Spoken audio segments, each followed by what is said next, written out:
नमस्कार साथियों। बिहार शिक्षक भर्ती बीपीएससी टीआरई 4.0 के लिए एनसीईआरटी भूगोल पर आधारित प्रश्नों की श्रृंखला में आप सभी का स्वागत है।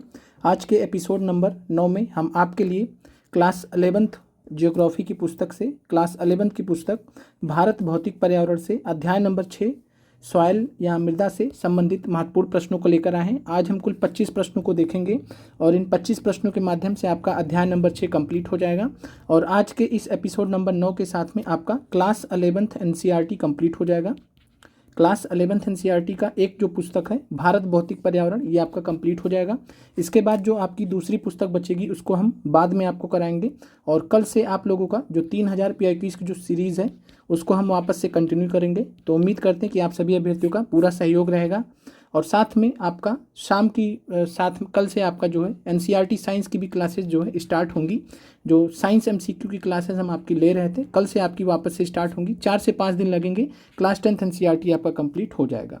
बाकी आपका टेस्ट पीआरटी टेस्ट नंबर 4 के लिए आपको हमने जानकारी आज दे दिया, आप उसे देख लीजिएगा।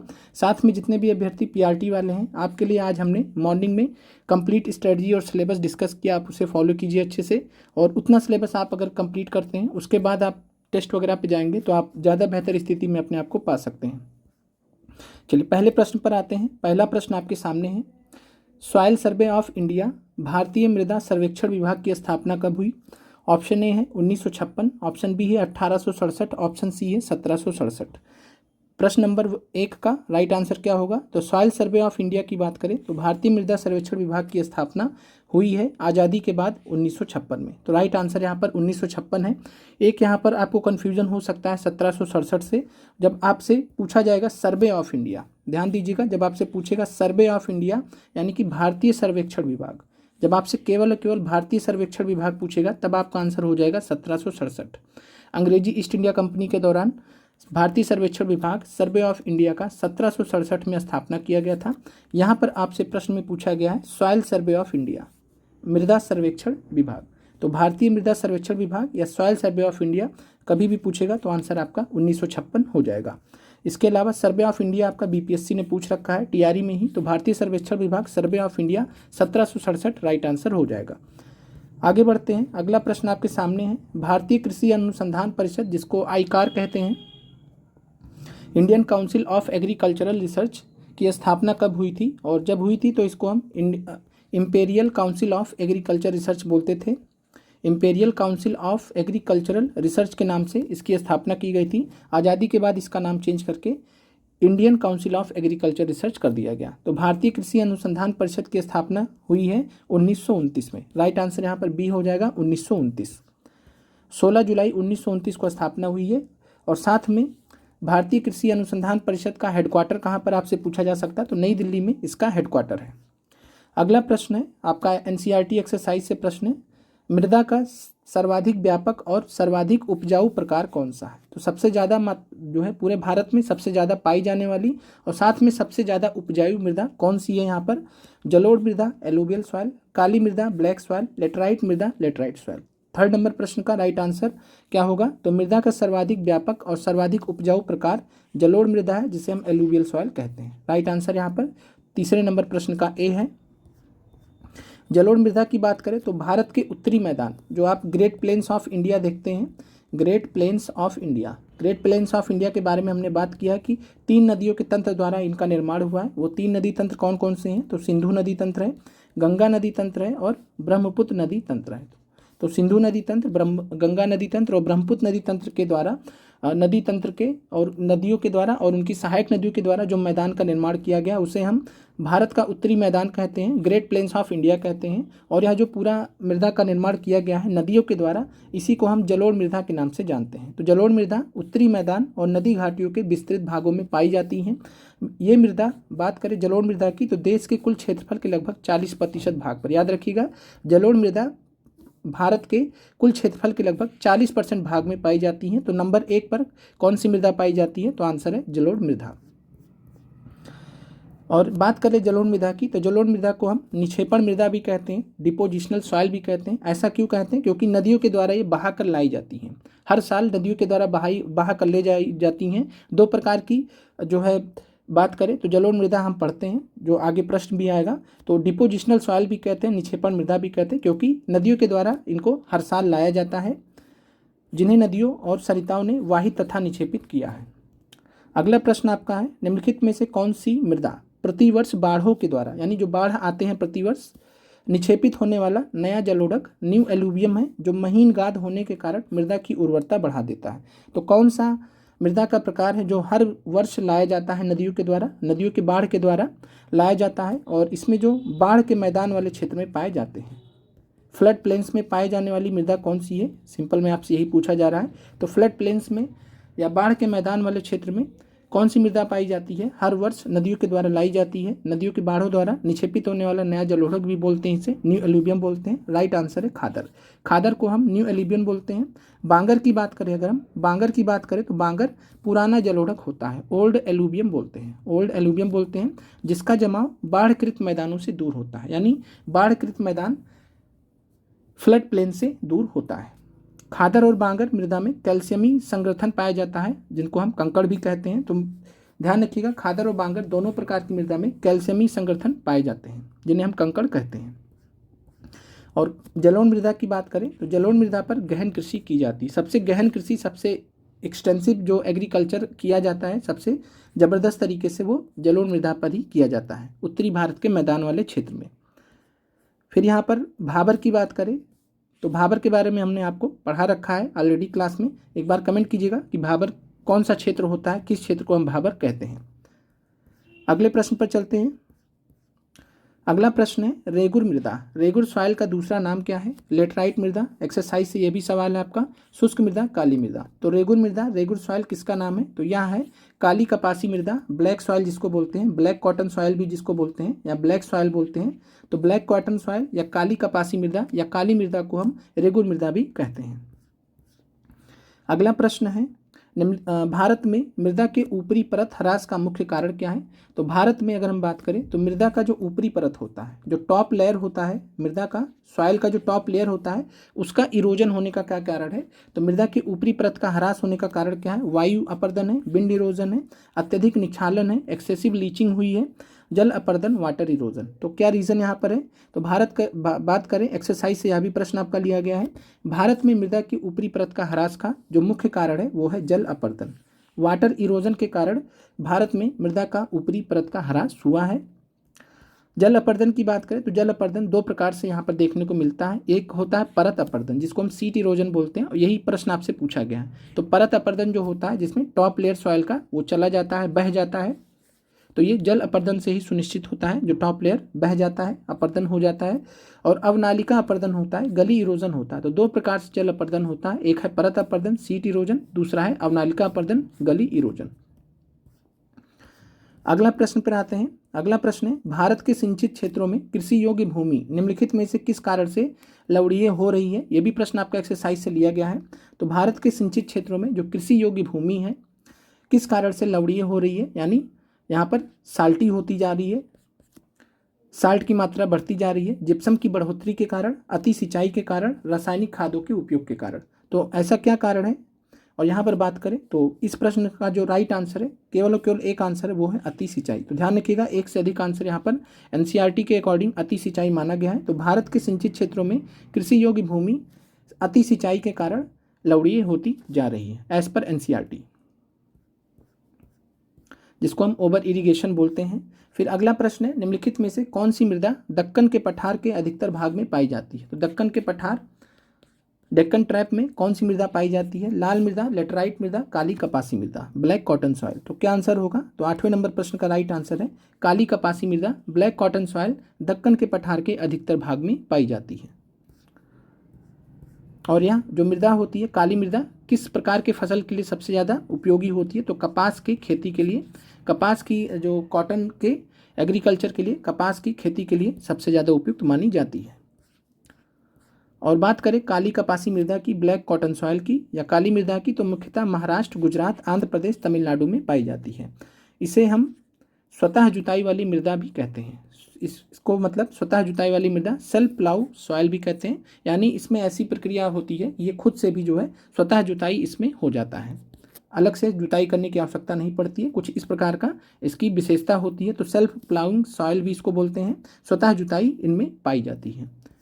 फिर अगला प्रश्न आपके सामने है, और बात करें यहाँ पर थोड़ा सा देख लेते हैं। तो नमी के धीमे अवशोषण, नमी को धीमा अवशोषण करती है और नमी के क्षय को इस विशेषता के कारण काली मृदा में एक लंबी अवधि तक नमी बनी रहती है। तो मॉइस्चर को लंबे समय तक रिटेन करता है ब्लैक सॉइल या काली मृदा।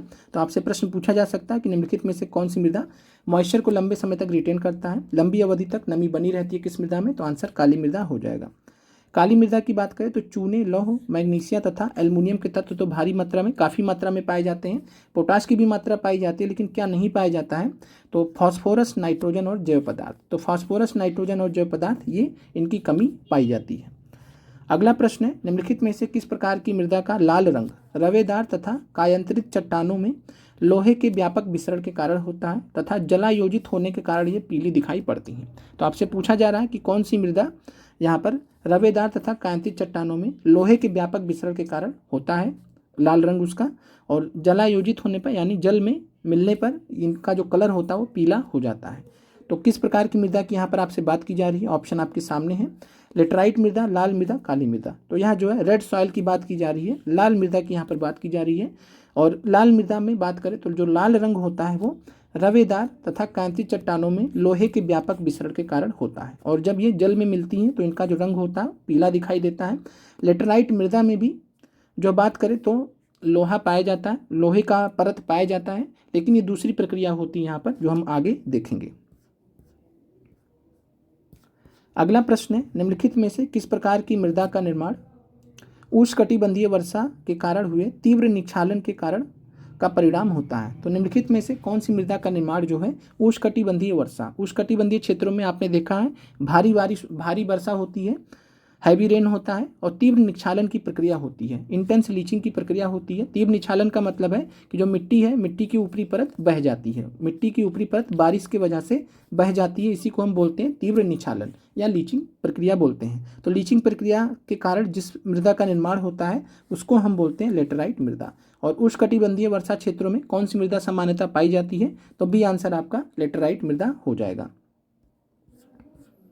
लेटराइट मृदा की बात करें तो उच्च तापमान और भारी वर्षा वाले क्षेत्रों में विकसित होती है। वर्षा के साथ चूना और सिलिका निछालित हो जाते हैं यानी बह जाते हैं। लोहे के ऑक्साइड तथा एल्युमिनियम के यौगिक से भरपूर मृदाएं शेष रह जाती हैं। और क्या रह जाता है? तो लोहे के ऑक्साइड और एल्युमिनियम के यौगिक वाले भरपूर मृदाएं शेष रह जाती हैं लेटराइट मृदा में। उच्च तापमानों में आसानी से पनपने वाले जो जीवाणु होते हैं ह्यूमस की मात्रा को तेजी से नष्ट कर देते हैं। इस मिट्टी में जैव पदार्थ नाइट्रोजन, फॉस्फेट और कैल्शियम की कमी होती है। लौह ऑक्साइड और पोटास की यहाँ पर अधिकता होती है। लेटराइट मृदा मुख्यतः कर्नाटक, केरल, तमिलनाडु में पाई जाती है, मध्य प्रदेश में भी पाई जाती है। तो लेटराइट मिट्टी जो है मुख्यतः कर्नाटक, केरल, तमिलनाडु आदि राज्यों में पाई जाती है, जहाँ पर ज़्यादा बारिश होती है, भारी बारिश होती है। इसके अलावा लेटराइट मृदा की बात करें तो मेघालय में भी पाई जाती है, मेघालय में भी भारी बारिश होती है, तो मेघालय में भी लेटराइट मृदा पाई जाती है। फिर बात करते हैं लाल लेटराइट मृदा तमिलनाडु, आंध्र प्रदेश और केरल में किस प्रकार के वृक्षों वाली फसलों, जिनको हम ट्री क्रॉप्स बोलते हैं, वृक्षों वाली फसलों की खेती के लिए अधिक उपयुक्त मानी जाती हैं। तो जो लाल लेटराइट मृदा होती है तमिलनाडु, आंध्र प्रदेश और केरल में किस प्रकार के फसलों के लिए उपयुक्त मानी जाती है, और साथ में इनकी खेती भी होती है? मूंगफली, ग्राउंड नट के लिए, काजू, कैसो नट के लिए, गन्ना, शुगर केन के लिए। तो बात करें लाल लेटराइट मृदा की तो तमिलनाडु, आंध्र प्रदेश और केरल में काजू की, कैसो नट की जो है यहाँ पर खेती की जाती है, और लाल लेटराइट मृदा में इसकी खेती होती है। तो राइट आंसर आपका यहाँ पर बी है। मकान बनाने के लिए भी लेटराइट मृदा का इस्तेमाल होता है, तो ध्यान रखिएगा लेटराइट मृदा का एक उपयोग ये भी है कि मकान बनाने के लिए हम लेटराइट मृदा का इस्तेमाल करते हैं। फिर अगला प्रश्न है, निम्नलिखित में से किस प्रकार की मृदा विशिष्ट शुष्क स्थलाकृति वाली पश्चिमी राजस्थान में अभिलक्षणिक रूप से विकसित हुई है? तो किस प्रकार की मृदा का निर्माण पश्चिमी राजस्थान वाले क्षेत्र में हुआ जो कि एक शुष्क क्षेत्र है? ऑप्शन ए आपके सामने एरिड सॉइल, ऑप्शन बी है आपके सामने सैलाइन सॉइल जिसको लवण मृदा कहते हैं, पीट सॉइल, पीटमय मृदा। तो यहाँ पर क्या आंसर हो जाएगा? तो कौन सी मृदा जो है शुष्क क्षेत्र में राजस्थान में, पश्चिमी राजस्थान में विकसित हुई है? तो आंसर यहाँ पर है आपका एरिड सॉइल, शुष्क मृदा। तो ध्यान रखिएगा लवण मृदा या सैलाइन सॉइल नहीं होगा इस प्रश्न का आंसर, एरिड सॉइल या शुष्क मृदा यहाँ पर राइट आंसर होगा। फिर अगला प्रश्न है, निम्नलिखित में से किस प्रकार की मृदा को ऊसर मृदा भी कहते हैं, जो पश्चिमी गुजरात के पूर्वी तट के डेल्टाओं और पश्चिमी बंगाल के सुंदरवन क्षेत्रों में पाई जाती हैं। तो यहाँ पर बताना आपको कि कौन सी मृदा को ऊसर मृदा कहते हैं। पश्चिमी गुजरात, पूर्वी तट के डेल्टाओं और पश्चिमी बंगाल के सुंदरवन क्षेत्रों में पाई जाती है। ऑप्शन आपके सामने है, एरिड सॉइल, सैलाइन सॉइल, पीट सॉइल। तो यहाँ पर बात करें कौन सी मृदा यहाँ पर आंसर है, तो राइट आंसर है सैलाइन सॉइल, लवण मृदा। लवण मृदा पश्चिमी गुजरात में पाई जाती है, पूर्वी तट के डेल्टाओं और पश्चिम बंगाल के सुंदरवन क्षेत्रों में भी पाई जाती है। मुख्य रूप से बात करें तो शुष्क वायु और खराब अपवाह के कारण इनमें लवणों की साल्ट की मात्रा बढ़ती जाती है। तो यहाँ पर बात करें अपवाह इनका काफ़ी खराब होता है, यानी पानी वगैरह का यहाँ पर इवापोरेशन की बात करें, जो है वाष्पोत्सर्जन बहुत ज़्यादा होता है जल का, और उस हिसाब से जल यहाँ पर मिल नहीं पाता है खराब अपवाह के कारण। और ऐसे क्षेत्रों में बात करें तो मिनरल्स या जो साल्ट होते हैं वो रह जाते हैं मृदा में, और जल की मात्रा उतनी होती नहीं, इस वजह से ये साल्ट जो है लवणीय हो जाते हैं। तो यहाँ पर इस प्रश्न का राइट आंसर यहाँ पर बी हो जाएगा, सैलाइन सॉइल, 13 नंबर प्रश्न का। फिर अगला प्रश्न आपका है, जिप्सम लगाने से किस प्रकार की मृदा को पुनः प्राप्त किया जा सकता है। Application of gypsum can help in claiming of beach soil. Option आपके सामने है, लवणीय मृदा, सैलाइन सॉइल, लाल मृदा, रेड सॉइल, क्षारीय मृदा जिसको हम एल्कालाइन सॉइल बोलते हैं। तो जिप्सम लगाने की बात हम करें तो जो है लवणीय मृदा, सैलाइन सॉइल में भी जिप्सम लगाते हैं, लेकिन यहाँ पर अगर पूछा जा रहा है कि किस प्रकार की मृदा को हम पुनः प्राप्त कर सकते हैं, यानी उस मृदा को हम दोबारा से उस रूप में प्राप्त कर सकते हैं, तो उस प्रकार से आपका यहाँ पर राइट आंसर आपका क्षारीय मृदा, एल्कालाइन सॉइल है। अगर क्षारीय मृदा है तो जिप्सम लगाने से हम क्षारीय मृदा को वापस जो है पुनः प्राप्त कर सकते हैं। फिर अगला प्रश्न है, शुष्क जलवायु क्षेत्रों पंजाब और हरियाणा में अत्यधिक सिंचाई से मिट्टी की ऊपरी परत पर लवण अवक्षेपित हो जाता है। ऐसे मामलों में मृदा की लवणता की समस्या को हल करने के लिए कृषकों को निम्नलिखित में से कौन से जो है लवणों को शामिल करने की सलाह दी जाती है। ऑप्शन आपके सामने है, कोरंडम है, ऑप्शन बी जिप्सम है, कैल्साइट है। तो यहाँ पर बात करें पंजाब और हरियाणा में अत्यधिक सिंचाई के कारण मिट्टी की ऊपरी परत पर साल्ट अवक्षेपित हो जाता है, और यहाँ पर बात करें मृदा लवणीय हो जाती है, और इस केस में अगर हम बात करें तो जिप्सम का प्रयोग करने की सलाह दी जाती है किसानों को। फिर अगला प्रश्न आपके सामने है, निम्नलिखित में से कौन सा कथन गलत है। वन मृदा अपरदन को रोककर शीर्ष मृदा टॉप लेयर की रक्षा करते हैं। जल चक्र को बनाए रखने में वन मदद करते हैं। वन, पौधे और पशु एक दूसरे से स्वतंत्र हैं। वन जलवायु और वायु गुणवत्ता को प्रभावित करते हैं। यहाँ पर आपको बताना है, पांचवा विकल्प है आपका उपयुक्त में से एक से अधिक। तो कौन सा कथन यहाँ पर गलत है, तो वन मृदा अपरदन को रोकते हैं, शीर्ष मृदा की रक्षा करते हैं, बिल्कुल सही है। जल चक्र को बनाए रखने में भी वन मदद करते हैं। फिर बात करते हैं वन, पौधे और पशु एक दूसरे से स्वतंत्र, तो ऐसा बिल्कुल भी नहीं है। वन, पौधे और पशु एक दूसरे पर क्या है, निर्भर हैं, एक दूसरे से जुड़े हुए हैं, तो इसलिए यह कथन क्या है, गलत हो जाएगा, स्वतंत्र नहीं है।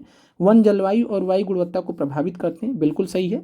अगर किसी क्षेत्र में मान लीजिए वन रहा होगा बहुत साल पहले, फिर वहाँ से वन हट गया होगा, तो ऐसे जो क्षेत्र होते हैं वो मरुस्थल में भी कन्वर्ट होते हुए देखा है संसार ने। बहुत सारे ऐसे क्षेत्र जहाँ पर पहले वन हुआ करते थे, जब वन हट गए तो वहाँ पर मरुस्थल आ गए। तो इस प्रकार से ये वन जलवायु और वायु गुणवत्ता को भी प्रभावित करते हैं। तो 16 नंबर प्रश्न का राइट आंसर सी हो जाएगा, यह कथन आपका गलत है। अगला प्रश्न है, निम्नलिखित में से मृदा अपरदन का मुख्य कारण क्या है। ऑप्शन ए है एफॉरेस्टेशन, जिसको वन रोपण कहते हैं, डिफॉरेस्टेशन यानी कि वन उन्मूलन करना, एनिमल हंटिंग जानवरों का शिकार। तो यहाँ पर मृदा अपरदन का मुख्य कारण आपसे पूछा जा रहा है, तो मृदा अपरदन का यहाँ पर जो मुख्य कारण है वो है डिफॉरेस्टेशन, वनोन्मूलन।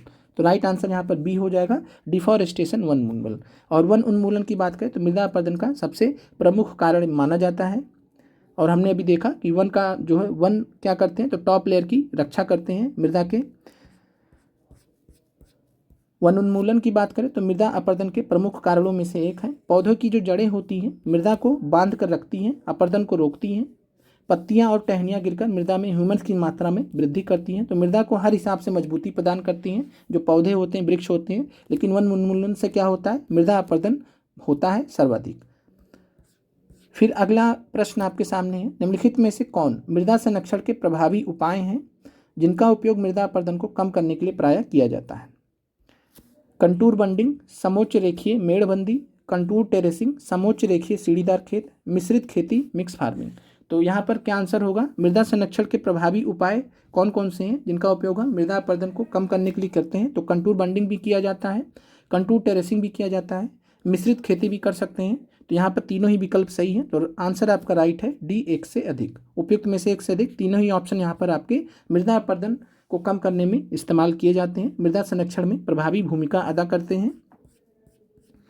अगला प्रश्न है central arid zone research institute, जिसको हम CAZRI बोलते हैं, तो कहाँ पर स्थित है central arid zone research institute? NCERT में ये दिया गया है आपका जोधपुर राजस्थान, जैसलमेर राजस्थान, सतपुड़ा मध्य प्रदेश। तो central arid zone research institute की बात करें तो यह आपका जोधपुर राजस्थान में स्थित है। फिर अगला प्रश्न है उत्खात भूमि स्थलाकृति, बैडलैंड टोपोग्राफी जिसको बोलते हैं। तो उत्खात भूमि स्थलाकृति बैडलैंड टोपोग्राफी के लिए प्रसिद्ध क्षेत्र कौन सा है? नर्मदा नदी घाटी, चंबल नदी की द्रोणी, चांदनी चंबल बेसिन, गोदावरी घाटी। तो यहाँ पर क्या आंसर हो जाएगा? उत्खात भूमि स्थलाकृति की बात करें, बैडलैंड टोपोग्राफी की बात करें तो जो चंबल नदी का जो बेसिन है, चंबल नदी की जो द्रोणी है, ये फेमस है उत्खात भूमि स्थलाकृति के लिए, जिसको हम चंबल के बीहड़ भी कहते हैं। इस क्षेत्र में जो उत्खात भूमि स्थलाकृति पाई जाती है उसको हम चंबल के बीहड़ भी कहते हैं, चंबल के बीहड़ भी कहते हैं। जल के द्वारा एक प्रकार से यहाँ पर अवनालिका अपरदन किया गया है। जिस प्रदेश में अवनालिकाएं, डीप गली अथवा बीहड़, रेबाइंस अधिक संख्या में होते हैं उसे हम उत्खात भूमि स्थलाकृति कहते हैं। चंबल बेसिन में बीहड़ बहुत विस्तृत हैं, यानी कि यहाँ पर अवनालिका अपरदन बहुत ज़्यादा हुआ है, गली इरोजन बहुत ज़्यादा हुआ है, जिसकी वजह से बीहड़ का निर्माण हुआ है। अगला प्रश्न है निम्नलिखित में से कौन सी मिट्टी भारत में दूसरी सबसे ज़्यादा पाई जाने वाली मिट्टी का प्रकार है? एलुवियल सॉइल तो हमने देखा नंबर 1 पर है, लेटराइट सॉइल, ब्लैक सॉइल। तो यहाँ पर बात करें 21 नंबर प्रश्न का, तो ब्लैक सॉइल दूसरे नंबर पर सर्वाधिक पाई जाने वाली मृदा है। अगले प्रश्न पर आते हैं निम्नलिखित में से कौन सी मृदा भारत के उत्तरी मैदानों में पाई जाती है? तो ग्रेट प्लेन्स ऑफ इंडिया में कौन सी मृदा पाई जाती है? Alluvial soil, black soil, laterite soil. तो बात करें भारत के उत्तरी मैदानों में नदियों के द्वारा जो लाई गई, निक्षेपित की गई मृदा है उसी को हम एलुवियल सॉइल बोलते हैं, जलोढ़ मृदा बोलते हैं। और जलोढ़ मृदा या एलुवियल सॉइल भारत के उत्तरी मैदानों में मुख्यतः पाई जाती हैं। अगला प्रश्न है आपका लेटराइट मृदा निम्नलिखित में से किस स्थान पर सर्वाधिक पाई जाती है? तो यहाँ पर निम्नलिखित विकल्पों में से आपको बताना है राजस्थान, गुजरात, उत्तर प्रदेश, बिहार, केरल और कर्नाटक। तो बात करें लेटराइट मृदा की तो जहाँ पर भारी बारिश ज़्यादा होगी, कहाँ पर ज़्यादा भारी बारिश होती है? तो केरल और कर्नाटक। तो केरल और कर्नाटक में भारी बारिश ज़्यादा होती है, इसलिए लेटराइट मृदा जो है दिए गए विकल्पों में सर्वाधिक कहाँ पाए जाएंगे? केरल और कर्नाटक में। इस तरीके से आपका BPSC TRE में प्रश्न पूछा गया है, अगर आपने प्रीवियस ईयर क्वेश्चन देखे हों। फिर अगला प्रश्न है निम्नलिखित में से किस राज्य में सर्वाधिक लेटराइट मृदा पाई जाती है? तो निम्नलिखित में से किस राज्य में सर्वाधिक लेटराइट मृदा पाई जाती है? तो बात करें उत्तर प्रदेश, मेघालय, बिहार, राजस्थान। अब यहाँ पर 4 विकल्पों में से आपको बताना है कि कहाँ पर सर्वाधिक लेटराइट मृदा पाई जाएगी। तो यहाँ पर आपका दिए गए विकल्पों में से आपको चुनाव करना होता है। यह भी प्रश्न आपका TRE में पूछा गया है। तो यहाँ पर राइट आंसर मेघालय है। दिए गए विकल्पों में आप देखेंगे तो भारी बारिश कहाँ पर होने की संभावना सबसे ज़्यादा होती है? तो दिए गए विकल्पों में मेघालय है, तो यहाँ पर राइट आंसर आपका मेघालय हो जाएगा। वैसे मुख्यतः जो लेटराइट मृदा होती है वो पश्चिमी घाट वाले क्षेत्रों में पाई जाती है।